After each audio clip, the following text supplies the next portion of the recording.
देश विदेश की सच्ची खबर सच के साथ। आप देख रहे हैं नेशनल इंडिया न्यूज। सिलीगुड़ी से बड़ी खबर, जहां भीषण गर्मी से जूझ रहे छात्र छात्राओं को परेशानी को लेकर बंगाली हिंदू महामंच ने स्कूलों की छुट्टियों को बढ़ाने की मांग उठाई है। उत्तर बंगाल के सिलीगुड़ी सहित कई जिलों में लगातार तापमान में हो रही वृद्धि के बीच अब स्कूल खुल चुके हैं, जिससे छोटे बच्चों को भारी दिक्कतों का सामना करना पड़ रहा है।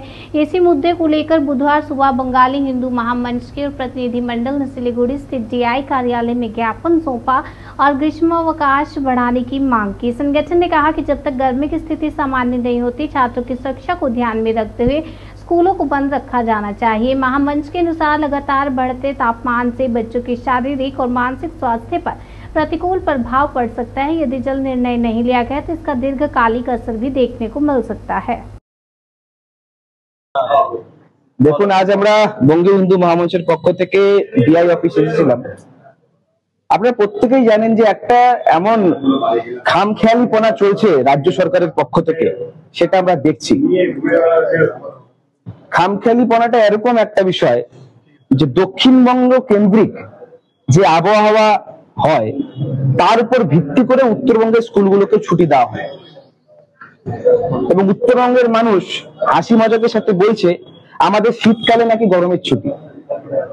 আর যেভাবে গরম পড়েছে বিগত বহুদিন যাবত, গ্রীষ্মের যে তীব্র দাবদাহ, এই মুহূর্তে জ্যৈষ্ঠ মাস শুরু, ছোট ছোট বাচ্চারা স্কুলে যেতে গিয়ে যে অসুবিধার মুখে পড়ছে, গতকাল আমরা অনেক নিউজ পোর্টালের মাধ্যমে দেখেছি বিভিন্ন স্কুলে ছাত্রছাত্রীরা অসুস্থ হয়ে পড়ছে, যেটা অভিভাবকদের জন্য একটা বড় চিন্তার বিষয়।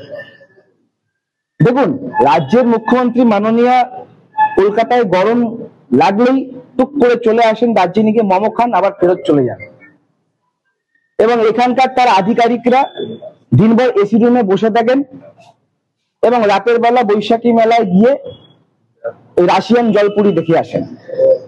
সুতরাং মানুষের কষ্টটা ওনারা বুঝবেন না। সেই জায়গায় দাঁড়িয়ে বঙ্গীয় হিন্দু মহামঞ্চ আজ রাস্তায় আছে এবং মানুষের কথা বলার জন্য দাঁড়িয়েছে। ডিআই সাহেব নিজে বললেন যে ইতিমধ্যে ওনার কাছে খবর এসছে কোন একটা স্কুলের ট্রান্সফরমার জ্বলে গেছে।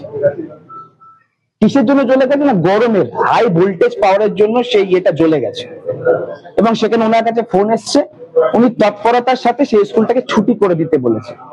তাই আজ আমরা 6 দফা দাবি রাখলাম এই জিনিসগুলোকে নিয়েই, যে বারবার ধরুন এমনি তো আর দাবি ওঠে না যে উত্তরবঙ্গের জন্য আলাদা প্রশাসনিক বিকল্প দরকার, এইসব কারণের জন্যই দরকার পড়ে। কারণ আমরা স্পষ্ট দেখছি যেভাবে সাধারণ মানুষ, ছোট ছোট বাচ্চা স্কুলে যাচ্ছে, অনেক স্কুলে টিনের শেড থাকে, সেখানে পর্যাপ্ত ফ্যানের ব্যবস্থা নেই, সেটা করা হোক, তার দাবি তুলে ধরলাম। অনেক জায়গায় স্কুলে পানীয় জলের পর্যাপ্ত ব্যবস্থা নেই, সেখানে কেন্দ্রীয় সরকারের অমৃত জল প্রকল্প, তার অধীনস্থ যাতে প্রত্যেকটা স্কুলে পানীয় জলের ব্যবস্থা করা হয়, ঠান্ডা পানীয় জল প্রদান করার ব্যবস্থা করা হয়, তার জন্য ব্যবস্থা করা। আমি ডিআই সাহেবকে বলেছি যদি উনি রাজি থাকেন উনি আমাদেরকে লিস্ট দিক কোন কোন স্কুলের প্রয়োজন, আমরা স্থানীয় সাংসদের কাছে আরেকটা ডেপুটেশন তুলে ধরবো, আরেকটা দাবিপত্র তুলে ধরবো, যাতে উনার মাধ্যমে কেন্দ্রীয় সরকারের প্রকল্পগুলো এখানকার প্রাথমিক স্কুলগুলোতে লাগু হয়। আমরা বরাবরই মানুষের কথা বলেছি। আমি মানুষের কাছে প্রশ্ন করতে চাই যে দক্ষিণবঙ্গের ওয়েদার এবং উত্তরবঙ্গের ওয়েদার এত ডিফারেন্স, তাহলে আমাদের কলকাতা বেসড নিউজের উপর ভিত্তি করে কেন এখানকার স্কুলগুলো ছুটি হবে? আমাদের ছুটির দরকার এখন। তাই আজ আমাদের 6 দফা দাবি ছিল, সেই 6 দফা দাবি ডিআই সাহেবের কাছে তুলে ধরলাম। আমি আবারও বলছি, ওনারা এসি গাড়িতে ঘুরে বেড়ান, এটা জানেন তো কবে পরিবর্তন হবে? যবে সরকারি কর্মচারীদের মেয়ে বা ছেলেরা সরকারি স্কুলে পঠন পাঠন করবে। ইনাদের প্রত্যেকটা ছেলে মেয়ে, ওনাদের যারা আছেন বাড়ির, প্রত্যেকেই বেসরকারি স্কুলে পড়াশোনা করেন, এসি বাসে যায় আসে, তাই ওনাদের গায়ে সেই গরমটা লাগে না, যেটা একটা মধ্যবিত্ত পরিবার, একটা গরিব পরিবারের বাচ্চাদের মনে হয়, সে যেই হোক।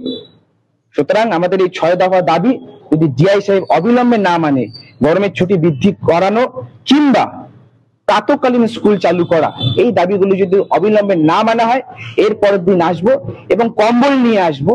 শীতকালের দিন তো কম্বল নিয়ে আসবো, ডিআই সাহেবকে আমরা কম্বল গিফট করে যাবো। আপনার নাম পরিচয়? বিক্রমাদিত্য মন্ডল, সভাপতি বঙ্গীয় হিন্দু মহামঞ্চ।